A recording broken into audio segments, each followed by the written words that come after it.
TDP జాతీయ అధ్యక్షుడు AP CM Nara Chandrababu Naidu స్థానిక శాసనసభ్యులు బగ్గు రమణమూర్తి సూచనల మేరకు సారవకోట మండలంలో గుమ్మపాడు, అక్కివలస, గోపాలపురం, బద్రి, చీడిపూడి తదితర గ్రామాల్లో పేదల సేవలో ఎన్టీఆర్ భరోసా పెన్షన్ కార్యక్రమంలో పాల్గొన్న సారవకోట మండల తెలుగుదేశం పార్టీ అధ్యక్షుడు కత్తి వెంకటరమణ ఈ సందర్భంగా కత్తిరి మాట్లాడుతూ ప్రతిపక్షంలో ఉన్నప్పుడు టీడీపీ అధ్యక్షుడు నారా చంద్రబాబు నాయుడు సూపర్ 6 అని చెప్పి నేడు అధికారంలోకి వచ్చాక సూపర్ హిట్ చేసి చూపించిన ఘనత ఏపీ సీఎం చంద్రబాబు నాయుడు కూటమి ప్రభుత్వానికి దక్కుతుందన్నారు.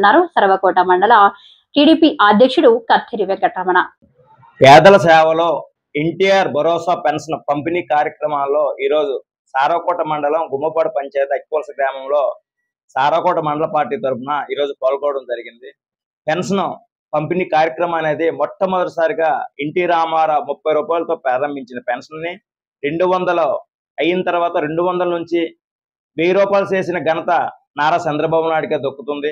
అదేవిధంగా 1000 నుంచి 2000 చేసింది కూడా చంద్రబాబు నాయుడేనే. అదేవిధంగా 2000 నుంచి 3000 చేయడానికి జగన్మోహన్ రెడ్డికి 5 ఏళ్లు పట్టింది. మళ్ళీ ఇచ్చిన మాట ప్రకారము బ్యాక్లాగ్తో సహా 3000 ప్లస్ 4000 కలిపి కూటమి ప్రభుత్వం వచ్చిన వెంటనే ఈరోజు మొట్టమొదటిసారిగా 7000 రూపాయలు ఇవ్వడం జరుగుతుంది. అందులో భాగంగా ప్రతి నెల ఇవ్వడం జరుగుతుంది. అందులో భాగంగా 2746 కోట్ల రూపాయలు ఈవేళ ప్రతి నెల పేదల అకౌంట్ లో జమ చేయడం జరుగుతుంది. ఇది ఒక పండగ వాతావరణం, వాళ్ళ కుటుంబాల్లో పండగ రోజు అని చెప్పక తప్పదు. అదేవిధంగా వికలాంగులకి 500 నుంచి 3000 చేసింది, 3000 నుంచి 6000, 10,000, 15,000 చేసింది కూడా కూటమి ప్రభుత్వం తెలుగుదేశం పాలనలో మాత్రమే వస్తుందని చెప్పక తప్పదు. ఒక్క రూపాయి కూడా జగన్మోహన్ రెడ్డి వాళ్ళకి పెంచడం జరగలేదు. అదేవిధంగా ఈరోజు సంవత్సరానికి 36,000 కోట్ల రూపాయలు ఈరోజు పెన్షన్ పంపిణీ జరుగుతుంది. అంటే సంవత్సరానికి పేదలకు పంపిణీ జరుగుతుంది. ఇంత పెద్ద ఎత్తున భారతదేశంలో ఏ రాష్ట్రంలో కూడా పంపిణీ జరగడం లేదు.